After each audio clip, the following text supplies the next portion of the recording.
Zdravím pri ďalšom videu. Dlhšie nevyšlo video, lebo som bol na dovolenke a tak. Boli prázdniny. No a zakúpil som si takéto rádio, Tesla Barcarola. Ináč veľmi veľké je. Celkom peknom stave je. Trošku zašpinené, to nevadí, sa vyčistí. Stupnica pekná je. To je hlasitosť. Ferit sa točí. Dokonca to má ukazovateľ taký ukazovateľ, že a to normálne stačí, že ferit sa normálne podsvietiť, čo tam som ešte nevidel u Tesly veľmi, okrem mája, tábora a takých vecí. Toto je také výšky aj s takým pekným ukazovateľom, basy tiež s pekným ukazovateľom sú, ladenie, náhon beží, prevykávečko nevie sa stlačiť, takže to sa bude musieť vyriešiť. Ináč, tento je taký zvláštny, to asi spravím, že ho zamením z tej kapely, lebo to sú také rovnaké. Mám jednu takú na náhradné diely, tam vyloženú hore. No, gramofón. Gramofón, ten má vyradenú rýchlosť a vôbec sa netočí skoro. Prenoska tam je, ihly vyzerajú, že sú v poriadku. Cvaká to. No, teraz by sme to mohli otočiť na druhú stranu a pozrieť sa na to trošku zbližšie, jak to vyzerá znútra. No. To už je predimenzované na môj stôl. Už aj ametist bolo veľa a toto evidentne už je veľmi veľa. Veľmi veľké to je to rádio. To riti čo je. No. Sme vzadu. No. Zadná stena je v peknom stave. Asi by sa oplatilo si zobrať dáke šrabováky. Alebo aspoň niečo takého. Trošku ide ma to tak zhor rýchla, lebo že však mne sa strašne miesto v telefóne míňa, aby mi to furt nevypínalo kameru. Má tu dokonca takéto záchňapy, alebo jak sa to má dáva. Čo som málo u Tesly videl, tieto veci. To skôr tie nemecké rádia mali. Tak, dipol.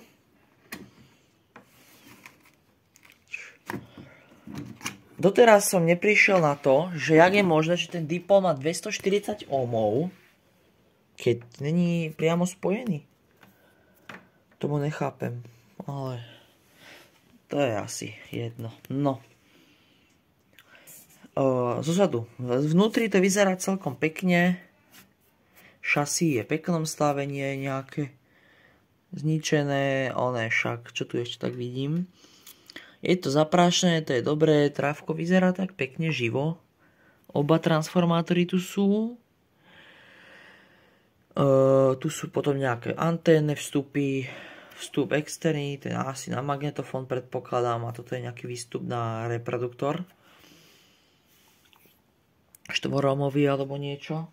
Nie, 5-ohmový, ale to je asi jedno. No, vidím tu lampy. Asi si ich vyťahnem rovno teraz.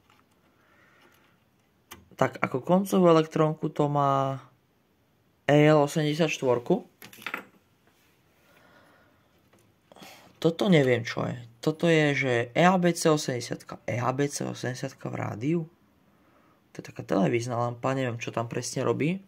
Možno nejaká detekcia, lebo má diódy v sebe. Klasika EB89 a úplne bežná. Oscilátor, tam tušíme ECH 81. No a ešte vo VKVčku máme ECC 85 určite. ECC 85. A tam ešte vzadu je magické oko. To budem neskôr vyťahovať. No a ja by som šiel na to, že to vyťahnem von, to ale mimo videa, lebo to bude boj. podľa mňa. A bude pokračovanie joj. Nastáva tá chvíľa. Vymenil som kondenzátory. Jeden zostal pôvodný, tu sú vymenené. No a to som si ja tak dal, tie káble do bužierek, aby som sa náhodou neoprel, aj tak asi sa budú meniť, asi určite sú také dopraskané, no. Dáme sa toho radšej chytať, ani. Vyčistilo sa to od prachu. Už som aj tie kondíky vymenil, lampy sú vyčistené, osadené. Aj magické oko je tam. No. A momentálne je to vypnuté. Tu mám taký vypínačík. Teraz je to zapnuté. A dáme si toto, alebo dáme si, čo si dáme? To sú čo? To sú DV, SV, KV? Dáme SV, nie? A svieti to. A idem cez žiarovku, takže je to asi obmedzené kus. Nekope to, ale švieti magické. Ale vypnem to, nech idem napriamo. Nech mám plný výkon. Ježiš, to je káblov, joj. SV. No, teraz to svieti krajšie. Wow. Kokos.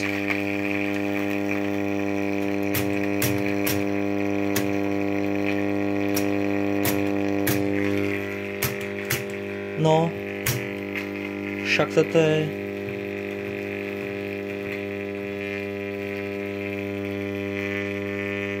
No, takže je to jasné.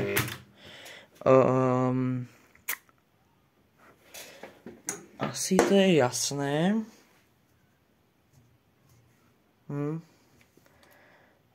Trochu sa hreje. Vymeníme ho. A uvidíme, že čo to povie teraz, keď to bude vymenené.